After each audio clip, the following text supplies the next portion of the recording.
আজকের recipe mutton কিমা। কিভাবে mutton কিমা বানাবো বা মটন কিমা বানাতে কি কি উপকরণ লেগেছে সেই রেসিপিটা আপনাদের সাথে শেয়ার করব। কিভাবে কোন প্রসেসে করলে মটন কিমাটার পারফেক্ট টেস্ট আসে। আর যদি আপনাদের ভিডিওটা ভালো লাগে লাইক কমেন্ট শেয়ার সাবস্ক্রাইব করবেন। যে সকল নতুন বন্ধুরা আমার চ্যানেলে এসেছেন চ্যানেলটাকে সাবস্ক্রাইব করার অনুরোধ করলাম।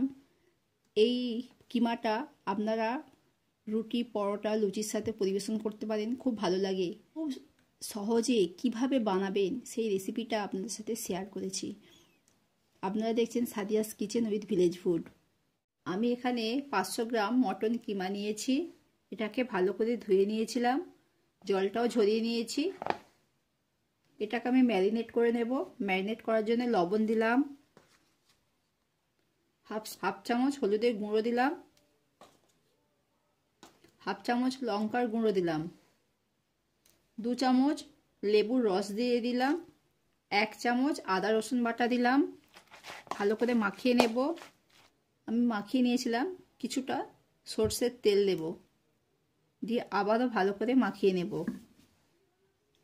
আমি সরষের তেলটাও দিয়েছি, এবার আবার একবার ভালো করে মাখিয়ে নেব। মাখিয়ে নিয়েছি, এটা 1 ঘন্টা রেস্টে রেখে দেব। আমি একটা পাত্র দিয়ে ঢেকে দিলাম। ফিরে এলাম 1 ঘন্টা পর। আমি একটা কড়া বসিয়ে দিয়েছি, ওর মধ্যে তেল দেব।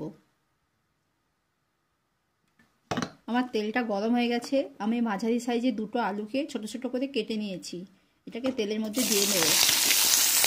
এটাকে নাড়তে থাকবো। আমি আলুটাকে তেলের মধ্যে কিছুক্ষণ ভেজেছি। ওর মধ্যে লবণ দেব, হলুদ দেব, নাড়তে থাকবো।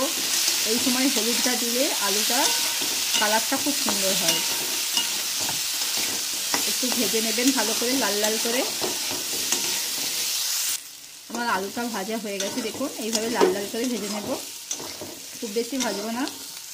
এবার এটাকে তুলে নেব। আমি ওই কড়ার মধ্যে আবার কিছুটা তেল দেব।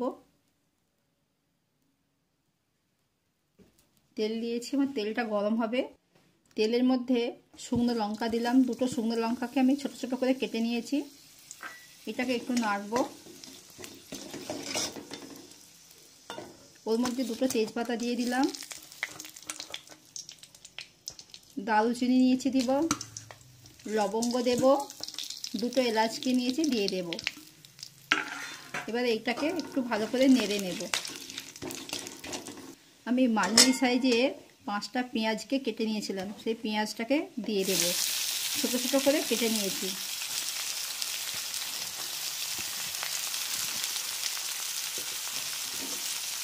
এটাকে দিয়ে ভালো করে নাড়বো। দেখুন আমার পেঁয়াজের কালারটা হালকা বাদামি কালার এসে গেছে। ওর মধ্যে 1 চামচ আদা রসুন বাটা দিলাম। ভালো করে নাড়তে থাকবো যেন আদা রসুনের গন্ধটা চলে যায়। আমার আদা রসুনের গন্ধটা পুরোপুরি চলে গেছে। এর মাঝারি সাইজে 2টো টমেটোকে আমি ছোট ছোট করে কেটে নিয়েছি, দিয়ে দিলাম।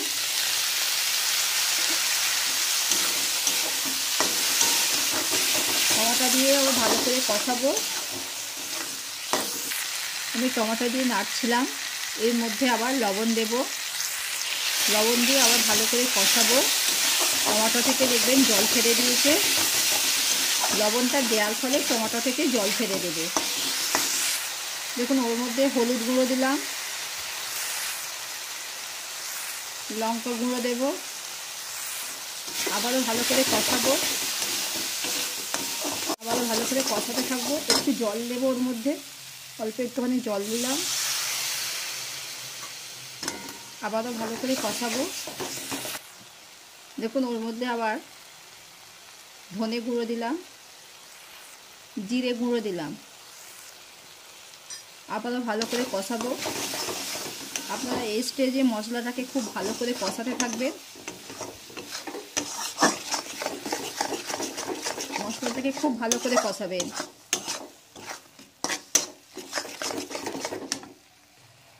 দেখুন আমি মশলাটাকে খুব ভালো করে কষিয়ে নিয়েছি।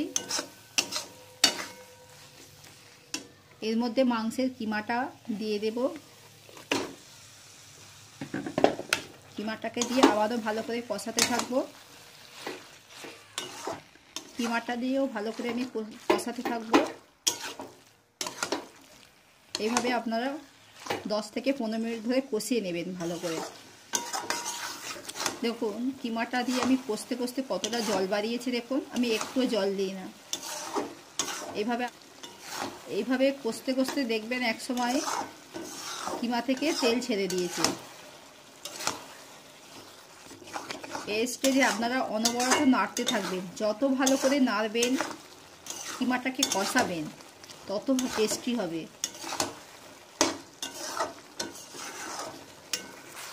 দেখুন আমার কিমাটা কষতে কষতে দেখুন এবার মাংস থেকে তেল ছাড়তে শুরু করেছে।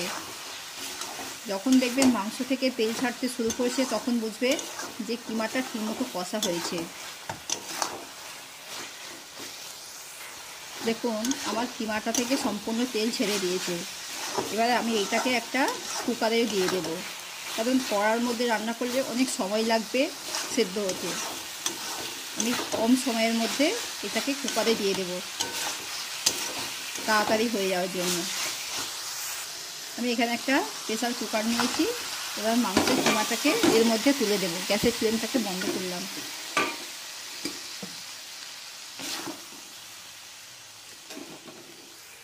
দেখুন আমি কুকারের মধ্যে জল দিয়ে দিয়েছি, সেদ্ধর মতো অল্প জল দিয়েছি। প্রথমে 2টো সিটি দিয়ে নেব। এখন আলু দেব না, আমি আলুটাকে যেহেতু ছোট ছোট করেছি সেজন্য পরে দেব। প্রথমে মাংসটাকে 2টো সিটি মেরে নেব। দেখুন আমি 2টো সিটি মেরে নিয়েছি। এবার এর মধ্যে আলু দেব, ভেজে রাখা আলুটাকেও দিয়ে দেব। আমি আলুটাকে ভেজে নিয়েছিলাম সেটাও দিয়ে দিলাম। আলুটাকে দিয়ে দেব, একটু নেড়ে দেব।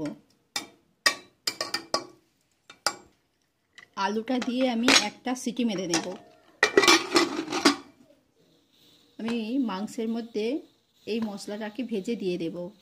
দারুচিনি, লবঙ্গ, গোলমরিচ, জয়িত্রী, এলাচ, জায়ফল আর জিরে আমি এটাকে গুঁড়ো করে মাংসের মধ্যে দিয়ে দেব। দেখুন মাংসটাকে আমি আলু দিয়ে একটা সিটি মেরে নিয়েছি, আগে 2টো সিটি মেরেছিলাম, মোট 3টে সিটি দিয়েছি আমি। মাংসটাকে একটু ভালো করে নেড়ে দেব। দেখুন আমার কত সুন্দর হয়েছে। দেখুন আমি টেস্টের ব্যালেন্সের জন্য একটু চিনি দিলাম, ভাজা মশলার গুঁড়োটাও দিয়ে দিলাম। এবার ভালো করে নাড়ব। এই কিমাটা আপনারা রুটি, পরোটা, লুচির সাথেও খেতে পারেন, খুব ভালো লাগে। এইভাবে অবশ্যই একবার বানিয়ে দেখবেন। ভালো লাগলে লাইক, কমেন্ট, শেয়ার, সাবস্ক্রাইব করতে ভুলবেন না। পাশে থাকা বেল বাটনটি ক্লিক করে দেবেন, যাতে পরবর্তী ভিডিও দিলে নোটিফিকেশনটা সবার আগে আপনাদের কাছে পৌঁছে যায়। দেখুন আমি এইভাবে যতটুকু জল আছে তাকে শুকিয়ে নেব। আমার মাংসটাও খুব সুন্দর সেদ্ধ হয়ে গেছে, আলুটাও সেদ্ধ হয়ে গেছে। দেখুন খুব সুন্দর সেদ্ধ হয়েছে। দেখুন আমার মাংস থেকে কত সুন্দর তেল তেল হয়ে গেছে, তেলটা ছেড়ে ভেসে উঠেছে। এইভাবে আপনারা বানিয়ে নেবেন। আমি গ্যাসের ফ্লেমটাকে বন্ধ করে দিলাম।